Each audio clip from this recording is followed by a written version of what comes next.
Semana passada, nós estivemos meditando sobre o tema seguindo Jesus e não uma religião. Os homens, eles têm uma inclinação de seguir instituições ao invés de Cristo. A gente se depara com muitas pessoas nessa condição. A pessoa está num lugar, está numa igreja, está ferida, está sendo magoada, não consegue mais louvar a Deus e simplesmente a pessoa continua. Ela continua fixa como se fosse patrimônio daquele lugar. Uma coisa que eu sempre falo é: tudo há o seu tempo e há o tempo de Deus para todas as coisas. Mas se você não tem um desígnio perfeito e correto e concreto de Deus, se você fica num lugar, você está se suicidando espiritualmente. É possível isso? Sim, é possível. A pessoa ela começa a nutrir não glória, não graça, não amor, mas sim amargura. E essa amargura ela vai secando os ossos da pessoa e ela morre. Talvez até fisicamente, mas basicamente espiritualmente. O versículo que ficou da semana passada, João 3, 26, que diz: E eles foram ter com João e lhe disseram: Rabi, aquele que estava contigo além do Jordão, de quem deste testemunho, está batizando e todos vão a ele. Nós tratamos na semana passada a respeito desse tempo em que alguns discípulos de João Batista começaram a ver homens que começaram a seguir Jesus. E aqueles homens apegados ainda à instituição, apegados ainda à religiosidade dos seus corações, eles se sentiram indignados e olhavam para Cristo como alguém que estava roubando o lugar de João Batista.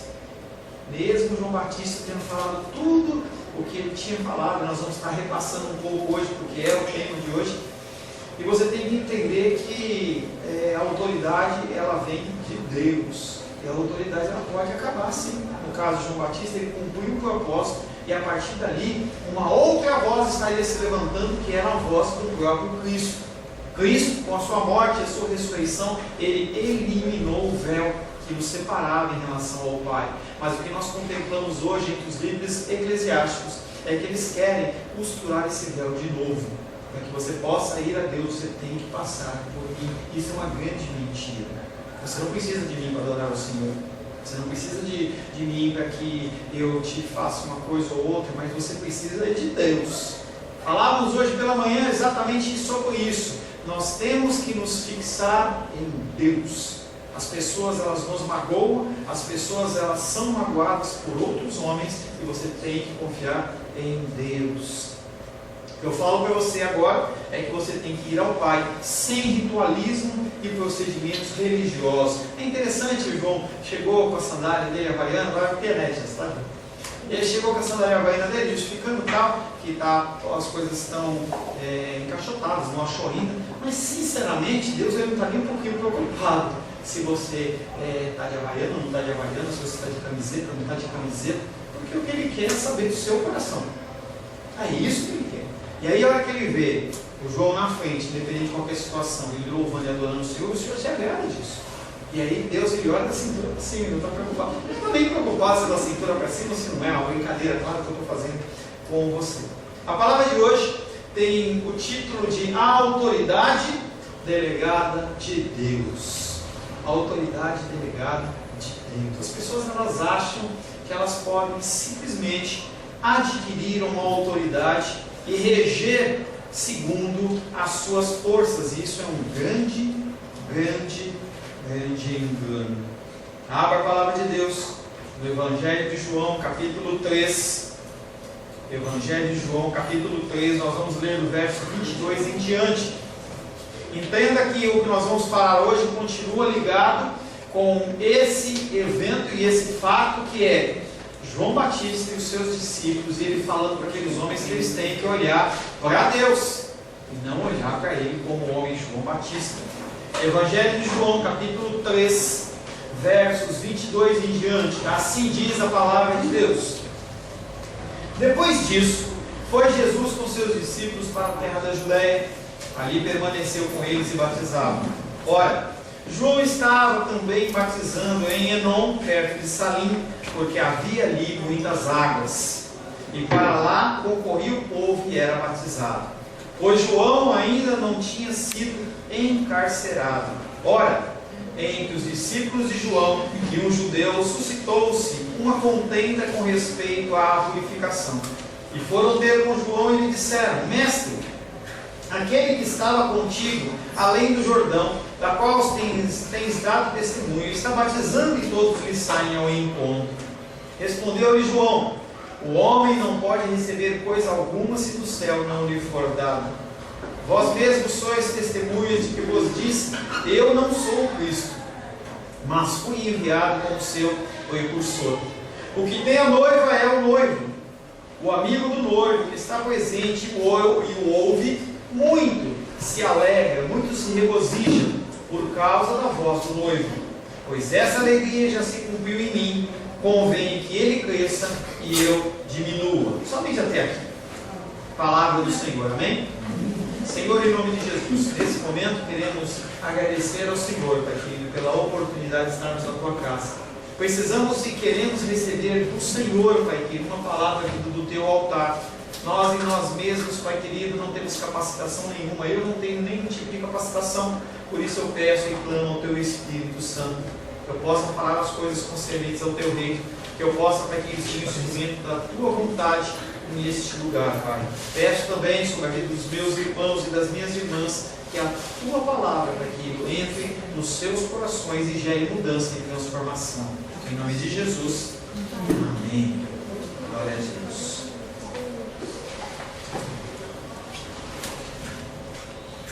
Primeiro versículo que nós vamos estar meditando está em João, capítulo 3, verso 27. João, capítulo 3, verso 27, que diz: João respondeu: um homem não pode atribuir-se nada a não ser que ele tenha sido dado do céu. João Batista, ele antecipa uma declaração feita por Jesus no fim do Evangelho de João para Herodes. Herodes, ele está naquele contexto ali de julgamento, falando para Jesus: Jesus, você não sabe que eu tenho autoridade e capacitação de te libertar? Nessa confusão, nessa bagunça toda, eu tenho autoridade. E Jesus fala para ele, João capítulo 19, verso 11: Respondeu Jesus: nenhuma autoridade terias sobre mim, se de cima não te fosse dada. Por isso, quem me entregou a ti, maior pecado tem. Toda autoridade, ela é delegada por Deus. Nós temos graus diferentes de autoridade. A autoridade dentro da família, a autoridade no trabalho, autoridades judiciárias, autoridades eclesiásticas, autoridades de toda sorte ou espécie. E Jesus está falando que qualquer autoridade que seja, ela vem de Deus. João Batista entende que o que acontece com Jesus é desígnio divino. João Batista, ele sabia que ele estava cumprindo palavras proféticas. Ele sabia que Jesus Cristo vinha também para cumprir palavras proféticas. E o que estava acontecendo na vida dele era da vontade do Pai. O princípio que cita aplica-se também a ele próprio. Ele não tem o direito de reivindicar a posição que os seus discípulos queriam. Os seus discípulos queriam que ele fosse superior a Cristo, e que ele batesse na mesa e falasse assim: olha, vocês têm que me ouvir, não ouçam Cristo. João Batista, que tem todo um caminhar, ele entende que também a ordenança e o desígnio de Deus é sobre a sua vida, e ele não pode querer usurpar um lugar que é do próprio Cristo. A expressão do céu, que foi a autoridade que foi dada, delegada, ela aponta para a autoridade que foi delegada através do Espírito Santo, quando Jesus Cristo estava sendo batizado. João 1,32 fala sobre isso. E João testemunhou dizendo: vi o Espírito descer do céu como pomba e pousar sobre ele. A autoridade delegada a Cristo, ela tem caráter messiânico. E João Batista, ele reconhece que Jesus, ele é Deus, que ele veio da parte de Deus. João capítulo 1, verso 34 diz: pois eu de fato vi e tenho testificado que ele é o Filho de Deus. Hoje pela manhã tratávamos do assunto da fé, mais uma aula. E aí nós falamos sobre esse caráter do cristão, em que algumas vezes lhe é permitido que ele veja. Em outros momentos você não vê, mas você crê. E a nossa fé, ela não é uma fé que é baseada em emoções ou simplesmente no que você deseja e você espera. Nós temos uma fé alicerçada em Deus. João Batista, ele teve o privilégio de ver. Mas se ele não tivesse visto, ele com certeza também iria continuar acreditando. Somente quem possui o Espírito pode se atribuir esse título e batizar com o Espírito. João prevê que todos aqueles que crerem nele e o aceitarem como Senhor e Salvador vão receber o Espírito Santo.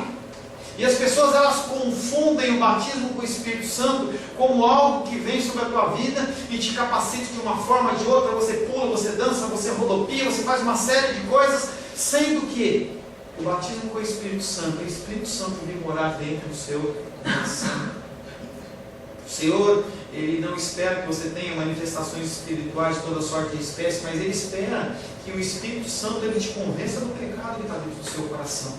Não é algo que você consegue fazer por conta própria, falávamos hoje pela manhã. Você não consegue sozinho. Não é algo que você consegue galgar com oração no monte, com campanha, com orações intermináveis, com frequência na igreja, mas é algo sobrenatural que vem do próprio Deus.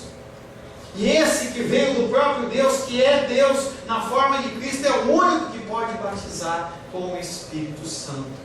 Você aceitou Cristo verdadeiramente, você se arrepende dos seus pecados, nós já falamos em cultos anteriores, toda a sequência da salvação, e chega um momento em que o Espírito Santo vem habitar no seu coração, vem habitar dentro do seu coração. Coisas que você antes suportava ou aceitava, você não aceita mais. Não é porque o pastor falou, mas aquilo começa a te incomodar, porque você precisa ser transformado. Não tem uma categoria café com leite, tem a categoria cristão e não cristão. Volto a citar a respeito de um exemplo de um filme que nós assistimos ontem, em que uma mulher, ela estava visitando uma cristã e ela estava oferecendo lá dentro do contexto do filme e falou assim: olha, você quer um café? Quero. E aí ela falou assim: mas e oração? Fala uma coisa para mim, você na sua oração, você é quente ou fria? E aí aquela mulher, ela falou assim: olha, eu não sou nem quente nem fria, eu acho que eu estou no meio dos dois. Eu não sou uma pessoa totalmente largada, mas também não sou uma pessoa que sou fervorosa. E a mulher, ela vem e traz um café morno para ela. E aí ela vai tomar aquele café, ela faz aquela careta daquele café ruim.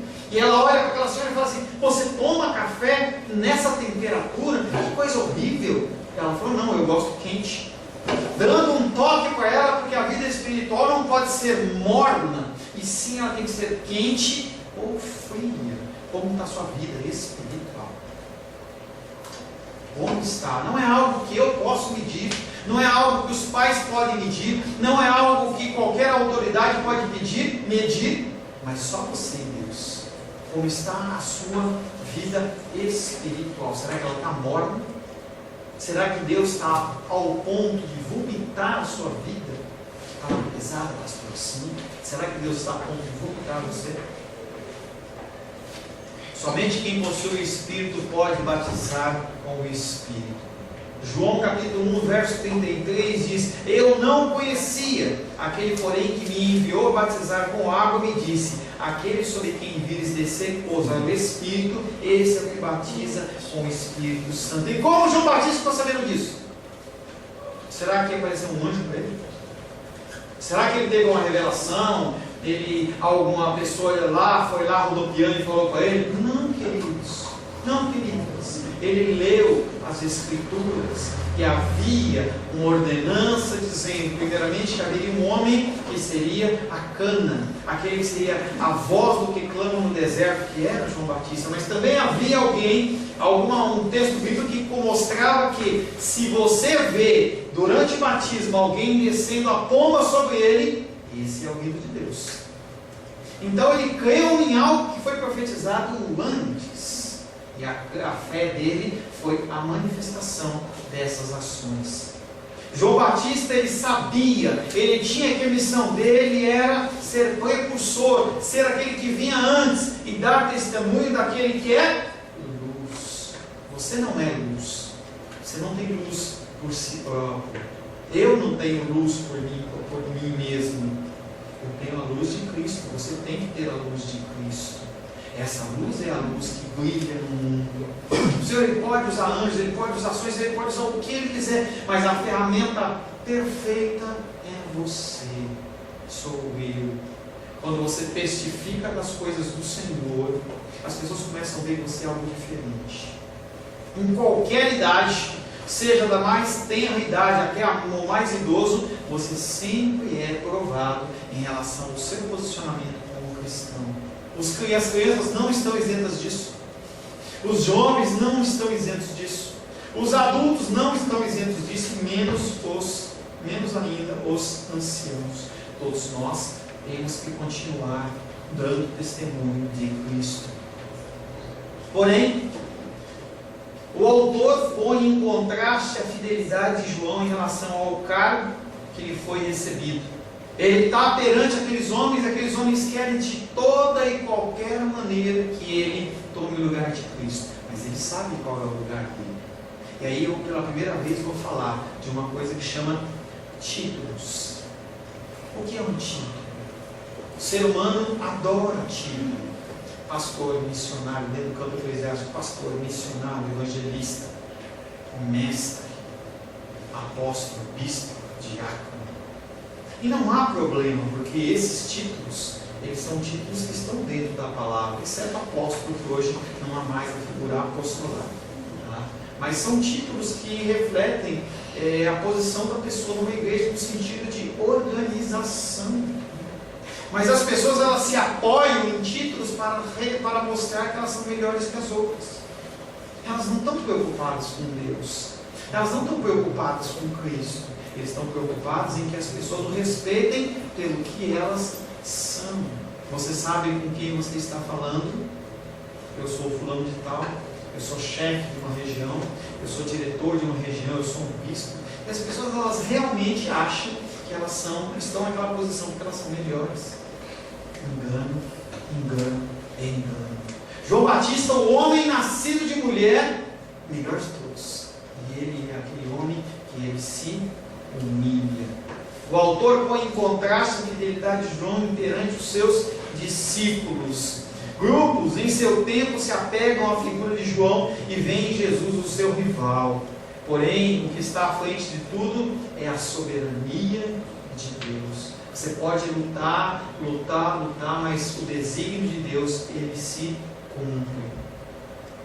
E essa soberania de Deus, ele está oculta através de toda a declaração humana. E uma coisa que eu quero que você entenda: toda verdade, ela é verdade de Deus. Não tem como você achar que Satanás fala a verdade. Então, independente da boca que fala, se a pessoa estiver falando de Deus e da verdade, você tem que receber aqui o convite de Deus. Não, mas aquele homem é isso, aquele homem é aquilo, aquela mulher é adúltera, aquele é drogado. Não, mas se fala coisas de Deus, receba como sendo de Deus. É uma coisa difícil, porque a gente tenta ou tem a mania de associar o que a pessoa fala com o que ela vive. E você não pode fazer isso.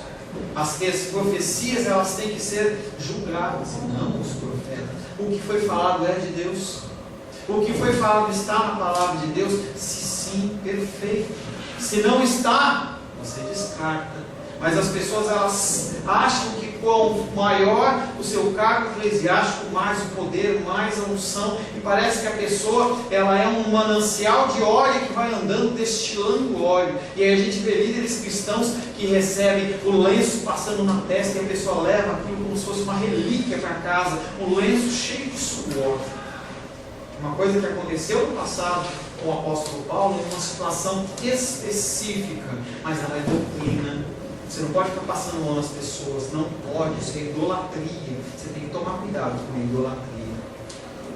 Todos os dons, ele vem de Deus e não dos homens. E revela às pessoas não só a descrença e infidelidade, mas a pior forma do pecado humano, a arrogância de querer ser Deus e de estar onde Deus está. Os líderes eclesiásticos acham que são melhores. Eles estão numa situação muito perigosa. Todos os dons vêm de Deus. Eu não posso orar para que você receba um dom, porque vem de Deus. Por isso que eu não me preocupo em criar ministério. Quando as pessoas, conforme, segundo a vontade de Deus, forem sendo tocadas, os ministérios eles vão acontecendo. João capítulo 3, verso 28 diz: vós mesmos sois testemunhas que eu vos disse. Eu não sou o Cristo, mas fui enviado adiante dele. João Batista não só não aceita o que aqueles homens estão falando, mas os reprova. Vocês não ouviram o que eu falei? Vocês não são meus discípulos, vocês dizem que eu sou meus discípulos. E por que vocês não ouvem o que eu falei? Eu já disse para vocês que eu não sou o Cristo, mas eu fui enviado adiante dele como alguém preparando algo. Ele é um servo sujeito à vontade de Deus como todos os demais. Eu sou servo, você é servo, todos nós somos servos. Nós estamos aqui para servir, nós não estamos aqui para ser servidos. As pessoas com títulos, elas confundem isso, achando que tem que ser servidos. Ele não está para ser exaltado a ponto de obscurecer a honra daquele que é o cabeça, Jesus Cristo. João capítulo 3, verso 29 diz: quem tem a noiva é o noivo. Quanto ao amigo do noivo, mantém-se ao pé dele e o escuta. E a voz do noivo enche de alegria. Essa é a minha alegria e ela é completa. E aí João Batista ele começa a trazer uma alusão às bodas de Caná da Galileia de novo. A esposa é figura do povo eleito de Deus, segundo as imagens usadas pelos profetas. Toda vez que se fala em relação à noiva, se está tratando com uma alusão, uma metáfora, dando um exemplo comparativo. Quem é a noiva? Quem é a esposa? É o povo de Deus. João capítulo 2, verso 1 diz: 3 dias depois houve um casamento em Caná da Galileia, achando-se ali a mãe de Jesus. Novamente esse versículo está fazendo uma ligação com essas bodas de Caná da Galileia. Consequência do princípio enunciado antes, João capítulo 3, verso 27, que diz: um homem não pode atribuir-se nada que não tenha sido dado do céu. E aí se fala em noivo, se fala sobre noiva, fala-se sobre o esposo, fala-se sobre esposa, mas tudo isso foi concedido por Deus. João 6,37 diz: todo aquele que o Pai me dá, esse virá a mim. E o que vem a mim, de modo nenhum lançarei fora. A noiva, ela é entregue pelo noivo, pelo próprio Deus. É pelo próprio Deus. É um versículo, às vezes a gente passa bem rápido e batido, mas é um versículo com tanta profundidade. Você foi entregue, não pelo pastor Paulo, nem pelo pastor Abel, nem pelo pastor A, B ou C, mas você foi entregue nas mãos de Cristo, pelo próprio Deus. E de maneira nenhuma Ele lança você fora. Isso é uma coisa que nos traz esperança. Isso é uma coisa que tem que trazer paz e tranquilidade ao seu coração. Porque nós não fomos pessoas que conseguimos a nossa própria salvação, mas nós fomos escolhidos pelo próprio Deus. A nova menção às bodas de Caná da Galileia apontam para a antiga aliança que ia ser substituída. Nesse momento o esposo está presente e as verdadeiras núpcias vão começar segundo os desígnios do Pai. João capítulo 3, verso 35 diz: o Pai ama o Filho e todas as coisas tem confiado às suas mãos. Até então não havia noivo. Essa velha aliança, ela fica para trás e o Senhor Jesus Cristo, Ele vem para corroborar e selar essa nova aliança. Você tem que confiar em Deus. João define-se a si mesmo como o amigo do esposo. Esse amigo que presta serviço ao noivo e é equivalente a um padrinho nos dias de hoje, com algumas atribuições a mais. Naquela época, aquele que era o padrinho ou era o melhor amigo do noivo, ele era aquela pessoa que ela estava preocupada em ajudar o noivo a fazer com que as coisas ficassem da melhor maneira possível. Ele não podia se preocupar com outra coisa, a não ser que a cerimônia ocorresse da melhor maneira possível. Lá na boda de Caná da Galileia faltou vinho, falha do amigo do noivo. Coisa que iria incidir sobre o noivo, mas a falha foi do amigo do noivo. E João Batista entende a posição dele e fala: eu sou o amigo do noivo. Eu sou o amigo do noivo. O profeta Jeremias, ele escreve a cena antes do casamento, antes que houvesse a inserção de Cristo dentro do contexto judeu. Como era antes? Primeiro versículo, Jeremias capítulo 7, 34. Farei cessar nas cidades de Judá e nas ruas de Jerusalém a voz do folguedo e o de alegria, a voz do noivo e da noiva, porque a terra se tornará em desolação. Jeremias era um homem que profetizava antes do cativeiro babilônico, que ele falava para aquele povo: vai acabar a alegria. O noivo, o marido, o esposo, ele não vai fazer mais parte disso, vai haver tristeza. Um outro versículo que fala esse mesmo assunto está em Jeremias 16, 9, que diz: porque assim diz o Senhor dos Exércitos, o Deus de Israel: eis que farei cessar nesse lugar perante vós e em vossos dias a voz de regozijo e a voz de alegria, o canto do noivo e da noiva. Nós precisamos de Cristo. Você precisa de Cristo. Ele é o seu noivo. Ele é aquele que cuida de você. E você tem que buscar se interagir com Ele numa essência, numa intimidade tal em que Ele te reconheça como noiva mesmo, agindo segundo os seus ensinamentos, agindo segundo a sua vontade e o seu querer. No evento das bodas de Caná, que representa a antiga aliança, não se ouviu a voz do esposo e da esposa. Agora, porém, João escuta a voz do esposo anunciado por ele mesmo. E aí a sua alegria ela é completa. Ele está vendo que o que ele profetizou que iria acontecer, acontece perante os seus olhos. Todavia, não se ouve a voz da esposa, não se ouve a voz da noiva. Por quê? Porque a noiva de Cristo carecia de que ele morresse e ressuscitasse. Aquela antiga aliança estava sendo desfeita. A figura de Jesus ali estava se iniciando todo um processo até que ele morresse e ressuscitasse, para que eu e você pudéssemos ter livre acesso ao Pai. Se não fosse a figura de Cristo, a gente não teria livre acesso ao Pai. João capítulo 7, verso 39 diz: João 7, 39 diz: isto ele disse com respeito ao Espírito, que haviam de receber os que nele crescem, pois o Espírito até aquele momento não fora dado, porque Jesus não havia sido glorificado. O Espírito Santo não era uma pessoa que habitava na terra. Ele vinha sobre os profetas, ele vinha sobre homens, vinha sobre Sansão dando força, mas eram momentos específicos. O Espírito Santo ele não ficava na terra. As pessoas elas não tinham acesso a esse Espírito. As pessoas elas tinham acesso à lei e administravam e interpretavam a lei segundo o seu pensamento e segundo o seu coração. Por isso que as coisas deram errado, porque deram. Hoje, com a morte e a ressurreição de Cristo, o Espírito Santo ele está habitando na terra. Ele age na minha vida e ele age na sua vida.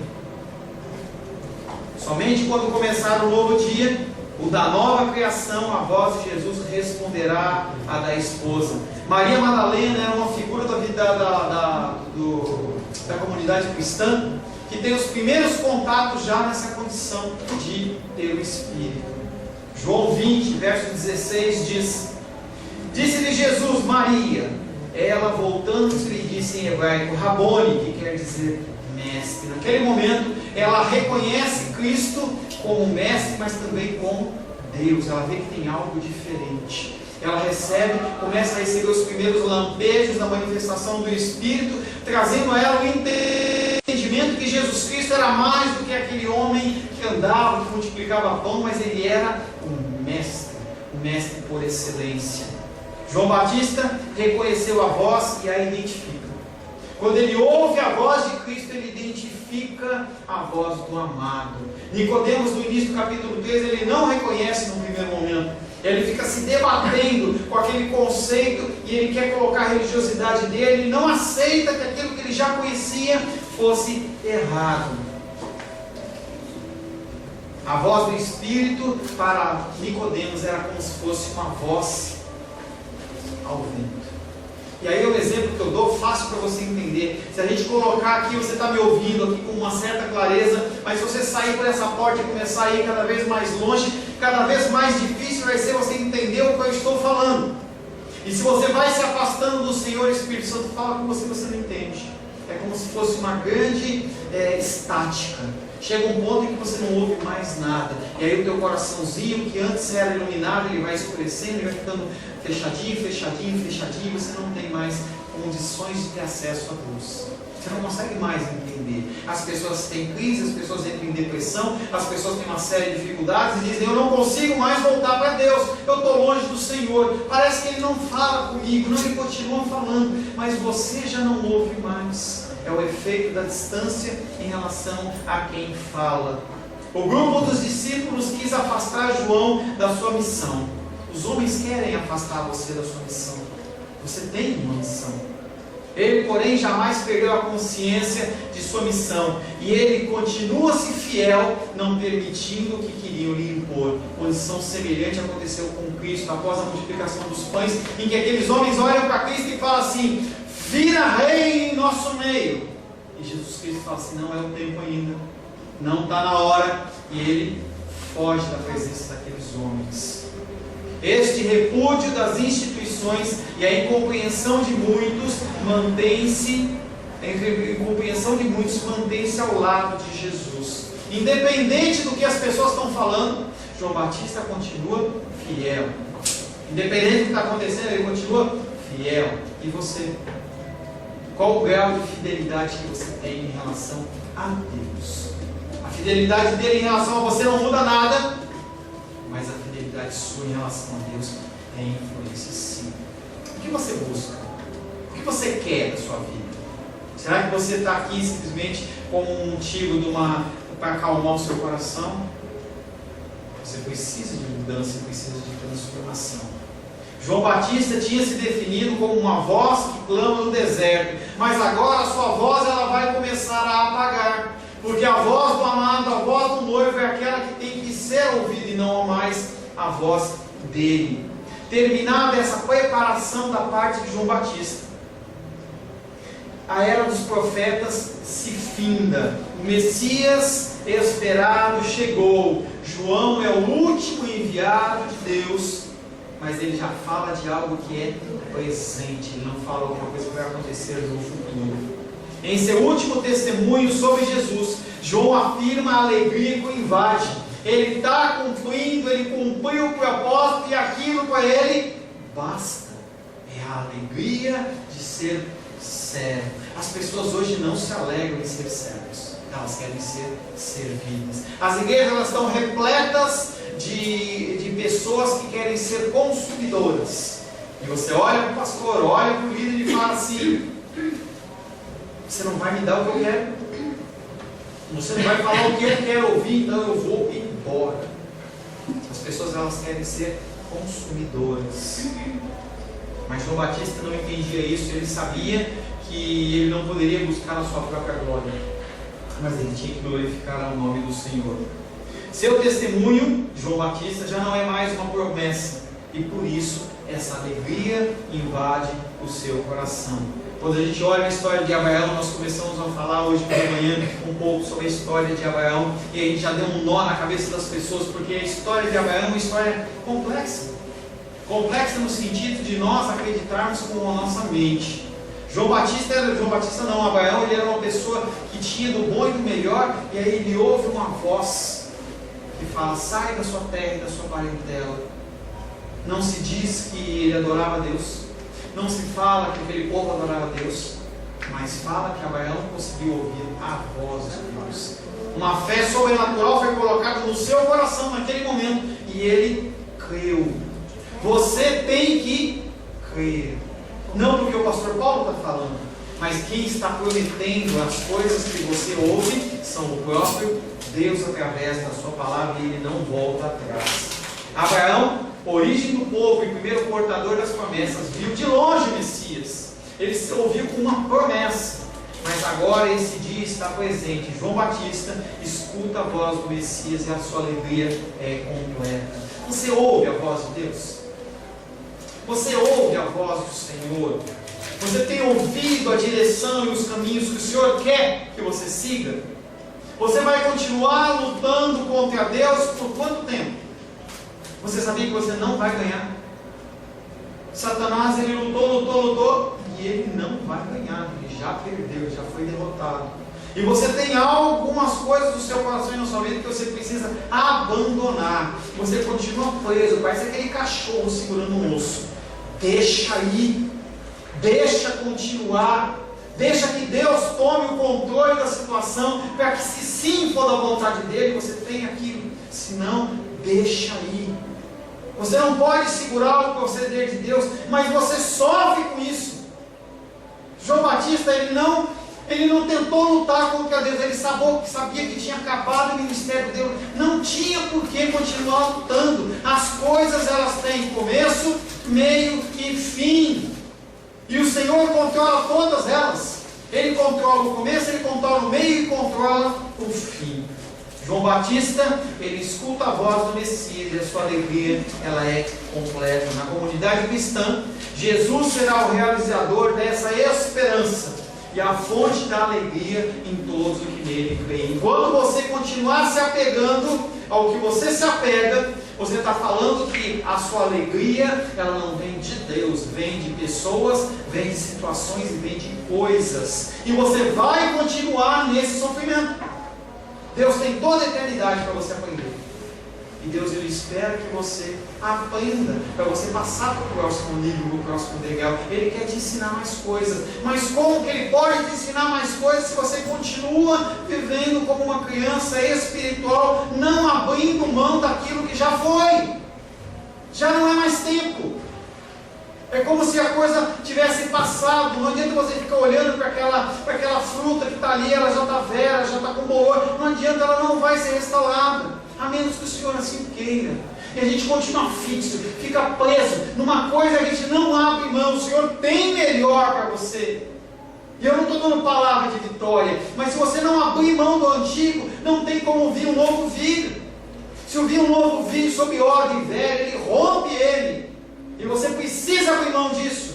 Confie em Deus, entregue os seus caminhos na mão dele, e ele vai fazer o melhor. Enquanto você ficar querendo dirigir a sua vida, você vai continuar batendo o seu navio nas pedras e se machucando.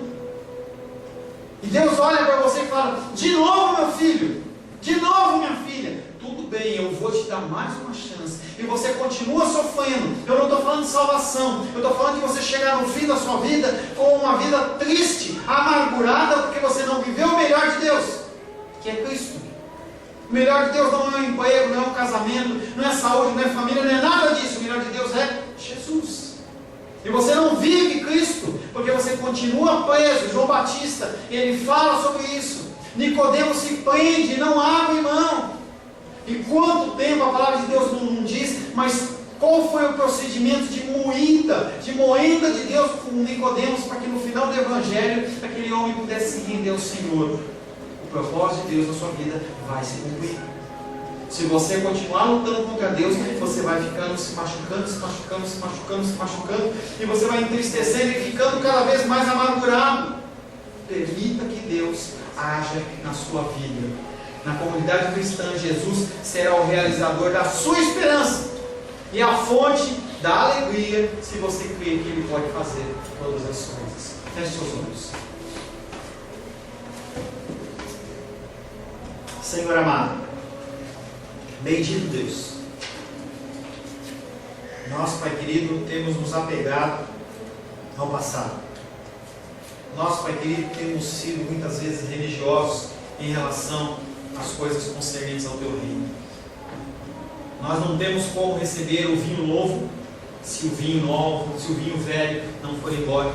Se o odre velho não for lançado fora, Pai querido, e o odre novo puder, Pai querido, receber esse vinho tão precioso. Nós queremos ser direcionados pelo Teu Espírito Santo. Mais uma vez nos rendemos ao Senhor, Pai. Nos ensina, Pai querido, a crescer. Nos tira, Pai querido, dessa letargia espiritual, dessa falta de vida cristã, Pai. Porque nós, Pai querido, estamos como que com dengue espiritual, porque nós somos água parada. Nós, Pai querido, não nos movimentamos. Nós temos bloqueado o louvor, a adoração, as orações, Pai. Temos vivido uma vida morna na Tua presença, e o Senhor está a ponto de nos vomitar, Senhor. E o que nós podemos pedir ao Senhor é que o Senhor não nos lance fora, que o Senhor nos dê mais uma chance, para que nós possamos, Pai querido, nos conformar à Tua imagem, nos conformar ao molde da cruz. Em nome de Jesus. Amém. Amém. Glória a Deus. A paz seja convosco. Meu nome é Paulo César. Eu sou pastor da Igreja Cristã Semente de Vida, aqui em Brasília, Distrito Federal. Me alegro que a palavra tenha te alcançado. A palavra faz isso. Ela alcança as pessoas aonde quer que elas estejam. E você foi agraciado com esta palavra. Não que eu tenha nada especial a te dizer. A palavra ela é suficiente e ela usa quem ela quer. E eu me alegro por ter sido um canal para poder te abençoar. Mas eu quero te dizer que não basta você ser um ouvinte. Não basta ser uma pessoa que se alegra quando você ouve a palavra de Deus. A vida ela é feita de decisões. Se você está ouvindo essa palavra hoje, eu creio que o Espírito Santo tem um propósito especial com você.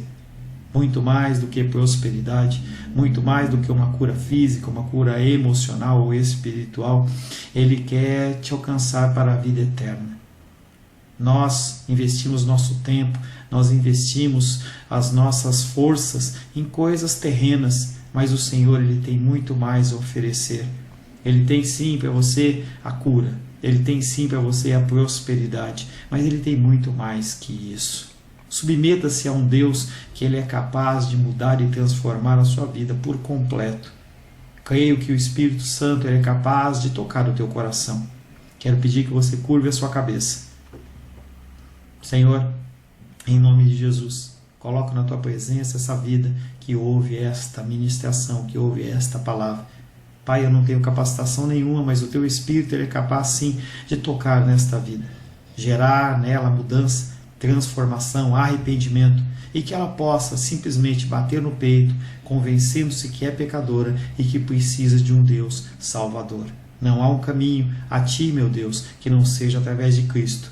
E eu lhe peço, Pai querido, que você alcance essa vida e Ele possa sim tomar uma decisão pessoal pelo Senhor, em nome de Jesus. Amém. Amém, meu querido. Amém, minha querida. Fico contente que você esteja ouvindo essa ministração até o fim.